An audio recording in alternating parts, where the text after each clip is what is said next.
Bom dia, boa tarde, boa noite, boa madrugada a quem estiver assistindo essa aula. Eu me chamo Felipe, sou acadêmico do 5º semestre de Medicina e eu vou tratar um pouco com vocês sobre a temática de violência contra o idoso, tá bom?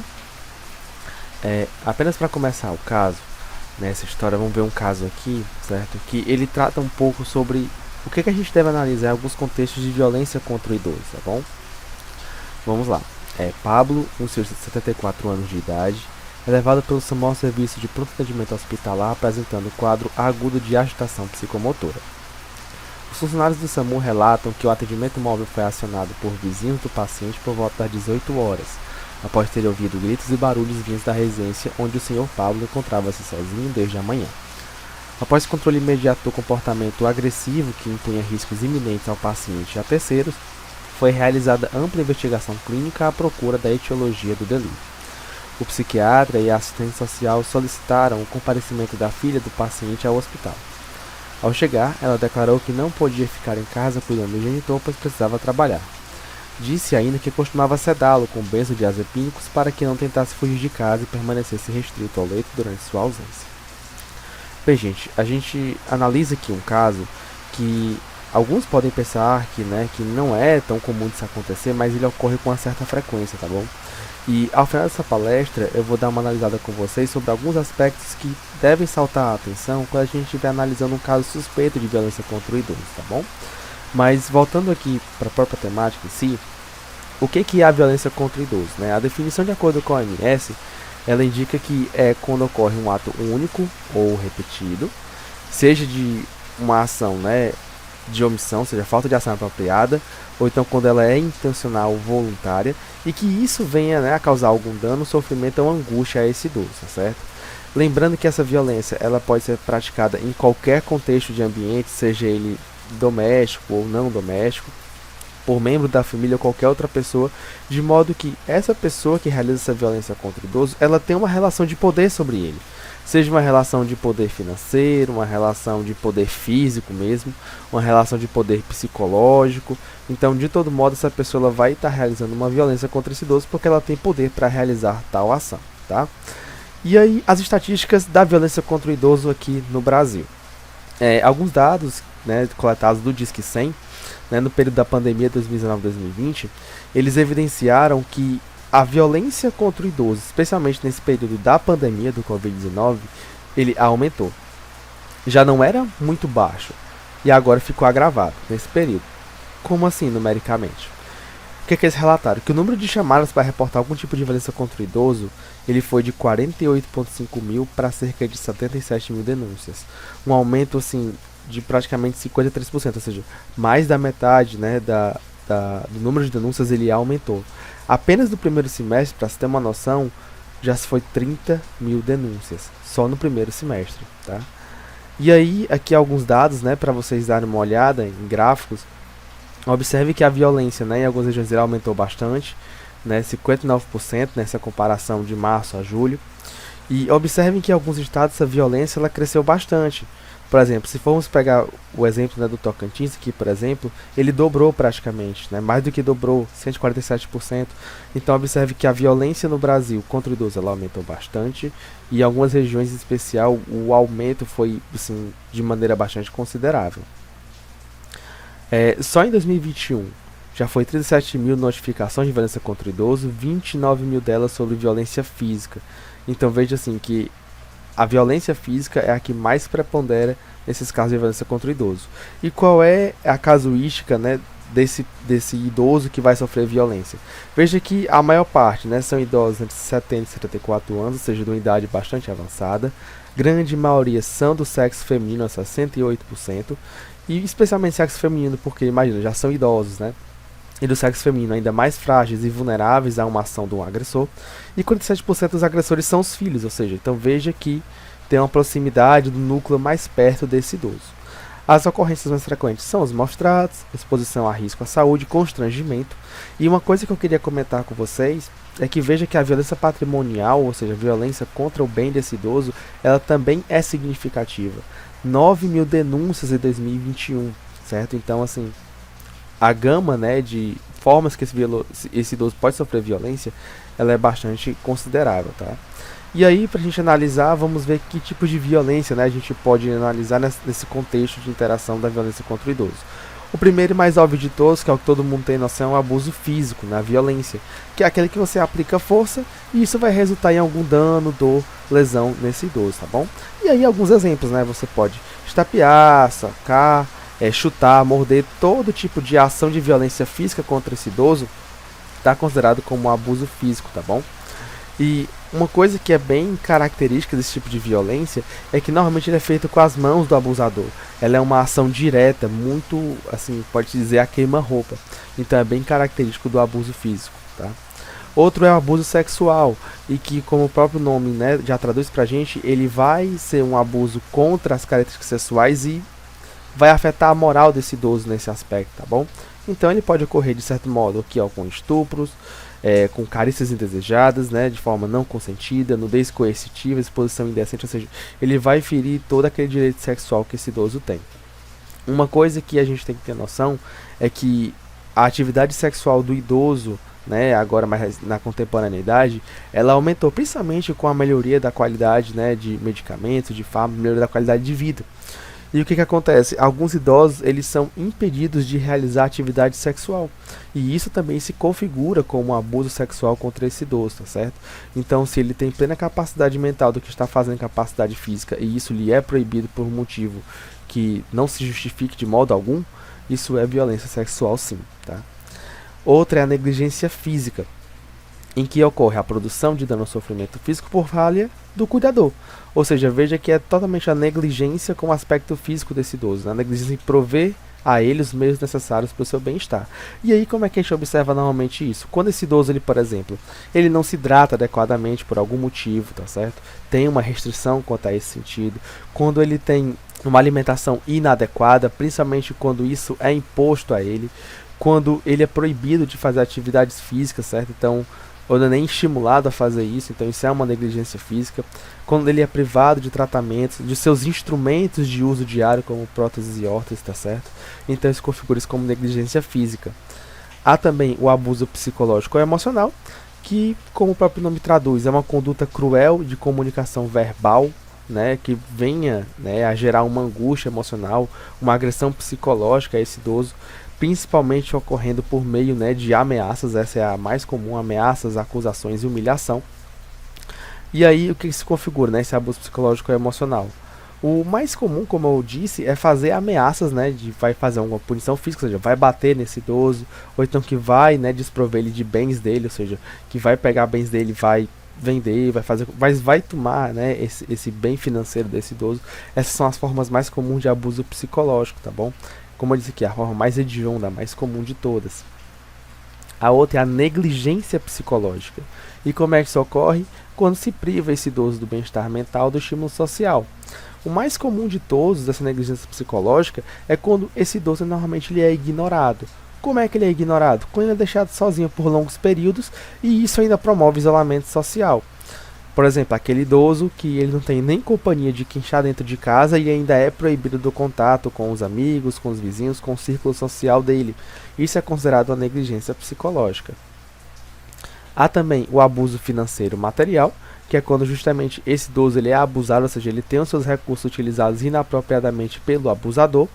E o mais comum desse é reter a pensão desse idoso, ou então forçá-lo a fazer projetos, né, que venham a fazer com que ele contraia dívidas, como por exemplo, ele assinar a contratação de empréstimos, ou então forçar esse idoso, né, na preparação de documentos como testamentos e doações, certo? Então quando ele é forçado a isso, é configurado como um abuso financeiro.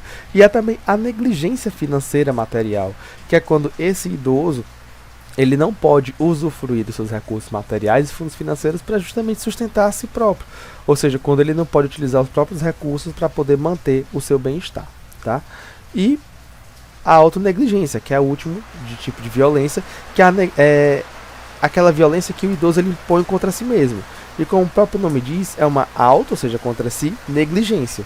O mais comum de todos é quando o idoso ele tem alguma condição patológica em que ele entende que tem essa condição, mas ele deliberadamente ele interrompe qualquer tratamento, ele não tem nenhum interesse, né, em se autopreservar. Então é configurado como uma autonegligência.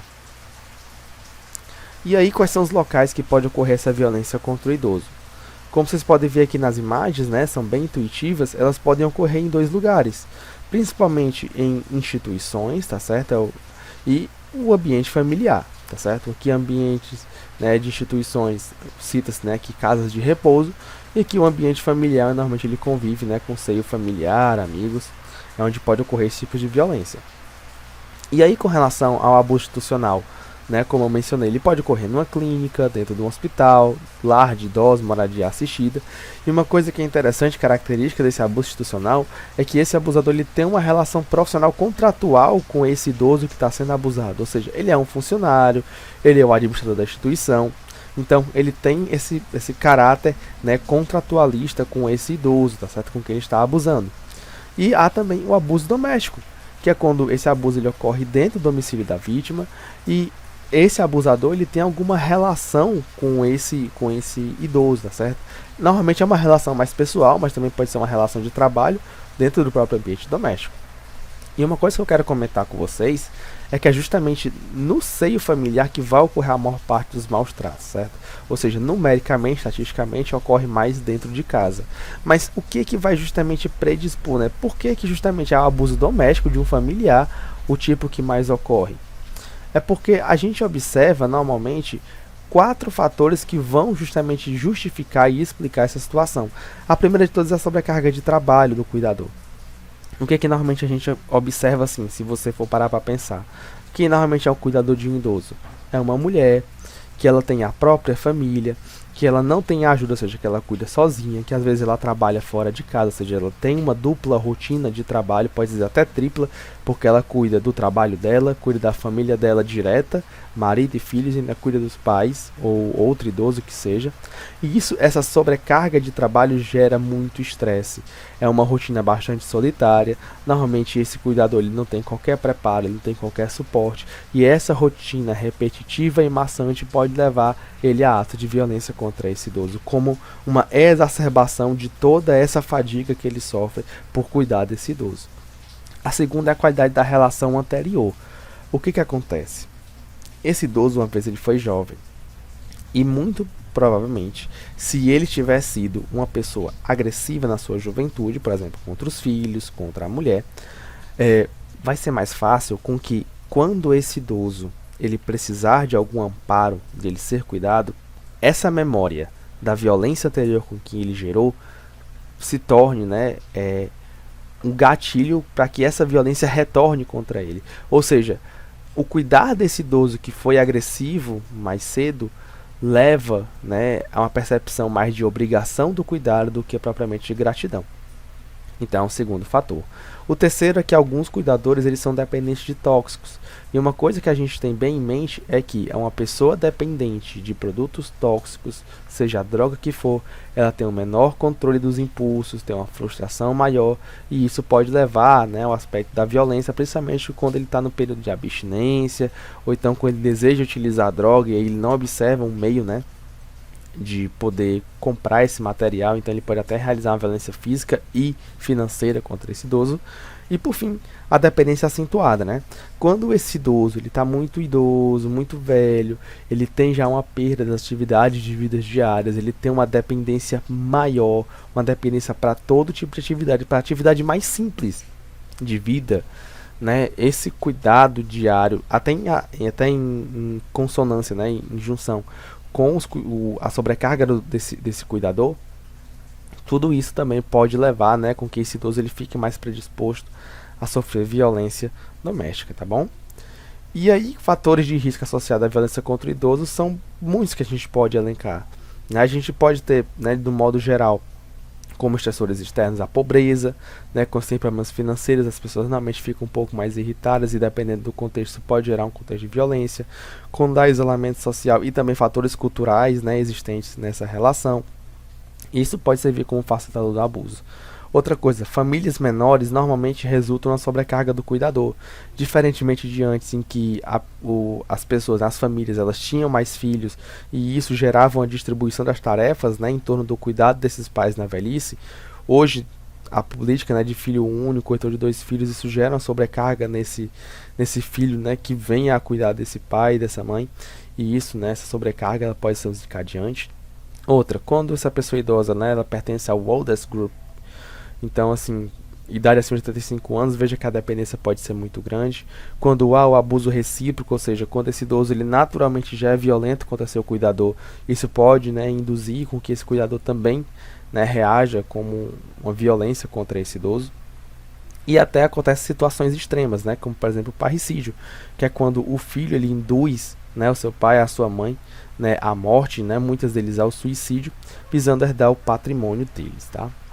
E aí, fatores, né, de risco associados à violência contra o idoso, de acordo com o Ministério da Saúde, são esses que vocês podem ver aqui, tá bom?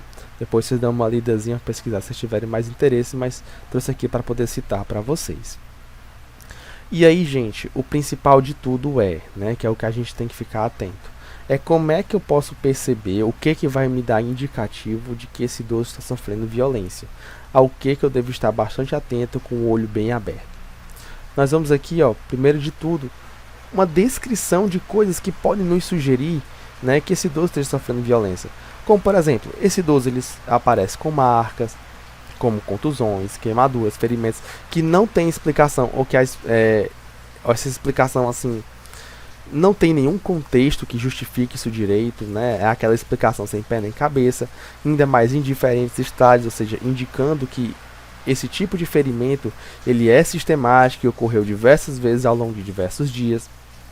Aí a gente observa, né, quando tem marca de corda, marca de atadura, quando tem um edema do couro cabeludo que indica que teve puxões de cabelo, tá certo?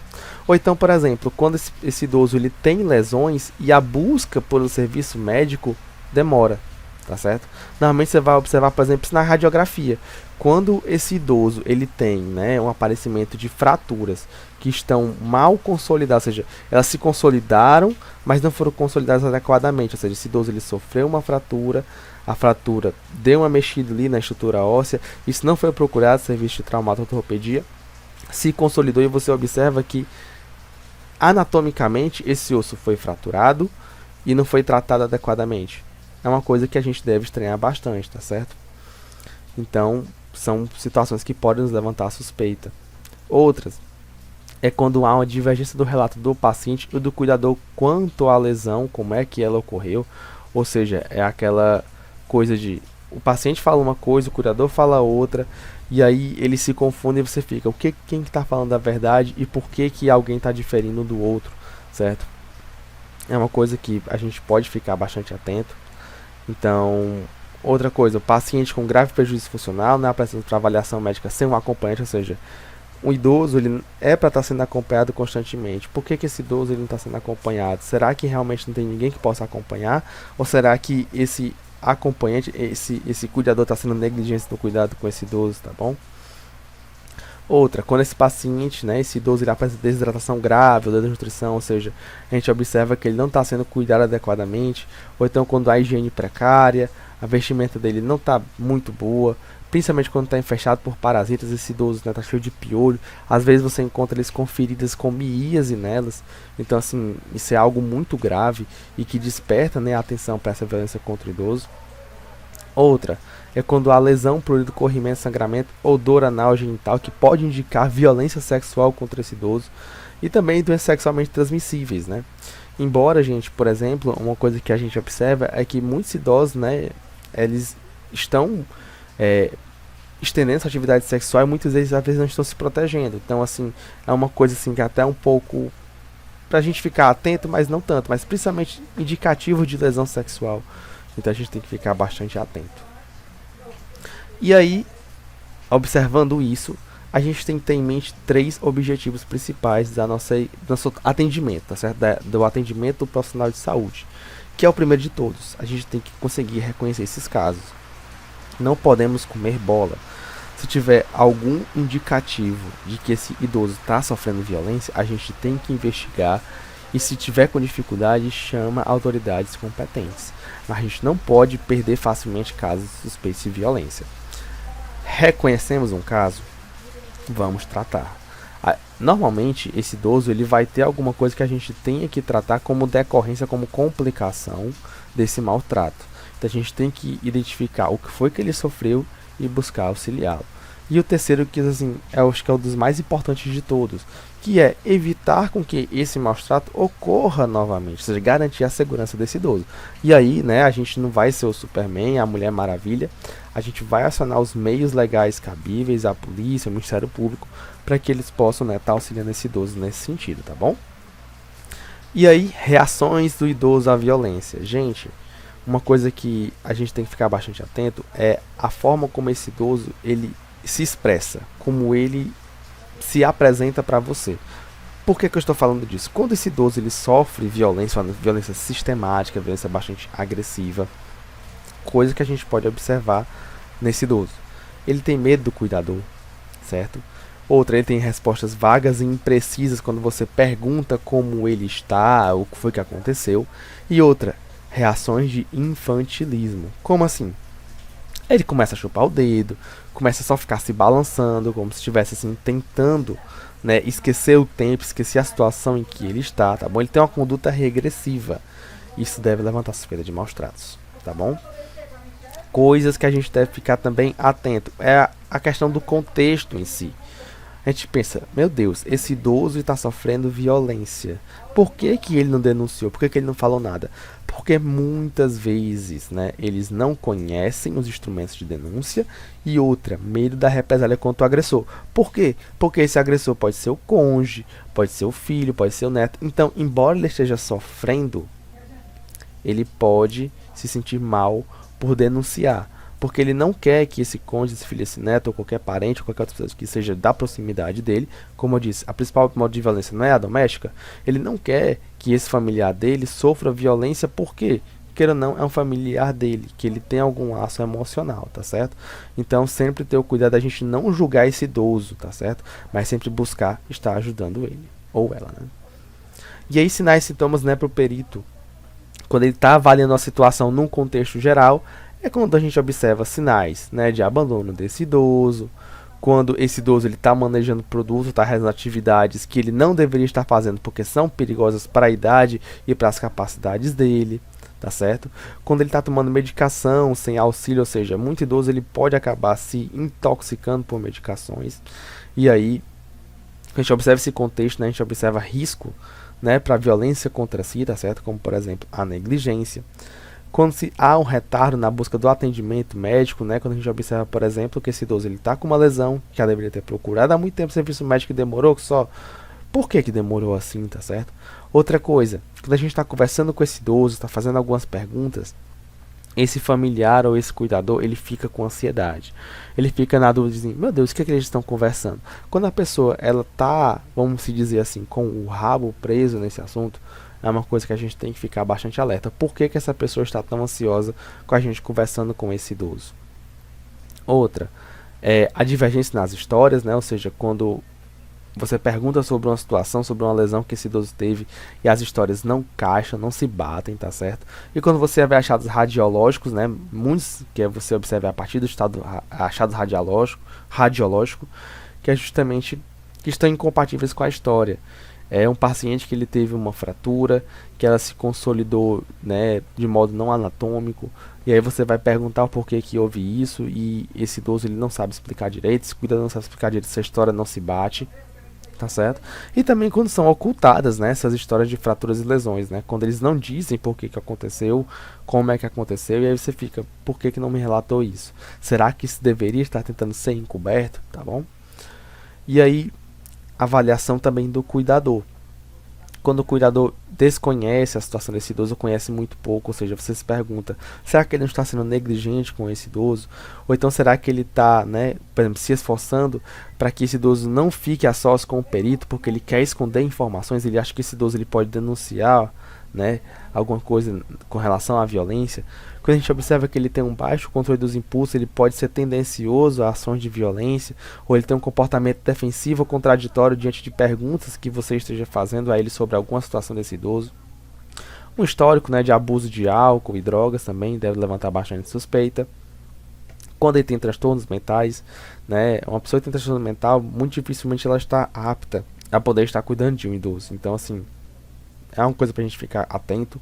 História prévia de violência, quando ele depende né, financeiramente desse idoso, ele pode gerar violência financeira contra esse abusado. Indiferença com relação aos sentimentos desse idoso. Então, quando a gente observa essa indiferença, também é algo de ficar atento. E aí, apenas para trazer para vocês questões legais com relação, né, a esse aspecto, né, do cuidado com o idoso e da violência contra o idoso, a Constituição Federal de 88, né, ela prevê, né, que os idosos eles devem viver com dignidade, né, e o principal de todos, assim, que eu queria tratar com vocês, é que é dever de todos nós, de todas as pessoas, amparar as pessoas idosas, tá certo? De todos os modos, a família, a sociedade e o Estado têm o dever de cuidar dessa pessoa idosa. A Lei 8.842, que ela vai dispor da Política Nacional do Idoso e cria o Conselho Nacional do Idoso, ela estabelece também justamente isso, que é dever de todo cidadão denunciar qualquer forma de negligência mostrada ao idoso e deve fornecer suporte, o suporte que puder ser fornecido, né, para esse idoso deve ser feito, tá bom? Senão é considerado também como você como compactuando com essa violência, tá bom? E tem o Estatuto do Idoso. O Estatuto do Idoso ele vai justamente criar as medidas de proteção necessárias ao idoso que vão se encontrar em situação de risco. Então ele estabelece todos esses mecanismos de proteção, né, desse idoso diante, né, das situações de violência que podem acometer sobre ele ou ela. E aí, para a gente retornar, né, no nosso caso, só quero ver de novo com vocês, né, aquela história. Então observa que, né, do que a gente leu no comecinho. Os vizinhos eles notaram que esse idoso ele estava fazendo barulhos, ele estava gritando, ou seja, observe que ele estava bastante agitado. Ele poderia representar um risco principalmente para si quando ele estivesse dentro de casa. Então, assim, observa uma situação aí de desamparo desse idoso, tá bom? É tanto que isso é corroborado pelo fato de ele ter se encontrado sozinho desde a manhã. Veja que já são 6 horas da noite. Então, assim, ele passou um bom tempo sozinho. Ele podia estar realizando alguma atividade que podia representar um risco físico para ele. Esse comportamento agressivo, né? Ele podia representar um risco para ele. Ele podia representar um risco para outra pessoa. Então, é uma condição que a gente deve ficar bastante atento, que parece uma coisa simples, mas não, isso é um contexto de violência contra os, principalmente na negligência. E olha o que a gente observa. A filha, que é quem cuidava, né, ela não podia ficar em casa cuidando do pai, porque ela precisava trabalhar. E para isso, para que tentasse, né, acalmar esse seu idoso até a hora dela chegar, ela costumava sedá-lo com benzodiazepina. Veja que ela, né, não sabe muito bem provavelmente a dosagem, ela podia acabar intoxicando o próprio pai e levar ele, né, a um serviço médico em estado grave ou quem sabe ao óbito, né? E uma coisa que eu queria trazer para você é o seguinte, que essa filha, ela infelizmente, não propositadamente, ela não estava fornecendo todo o suporte adequado ao pai dela, ela tinha que deixar ele só. E uma coisa que eu quero deixar claro a vocês, às vezes a gente analisa a violência contra o idoso apenas sob o aspecto da ótica do idoso, mas a gente tem que ver com uma visão macro. Muitas vezes esse cuidador, ele está sozinho cuidando desse idoso, e ele não tem capacidades, né, totais de realizar adequadamente esse cuidado. Então, assim, analisar a situação como um todo. Veja que estava só ela e ela precisava trabalhar. Provavelmente é ela quem mantinha a casa, certo? Normalmente a aposentadoria às vezes acaba, né, sendo totalmente consumida, né, nos fármacos com esse idoso. Então, assim, a gente tem que analisar o contexto de uma maneira global, tá bom? E aí, para poder finalizar com vocês, eu só quero trazer 5 pontos principais que devem sair aqui, né, do final dessa aula, né, de tudo que foi dito, que deve ficar na mente de vocês.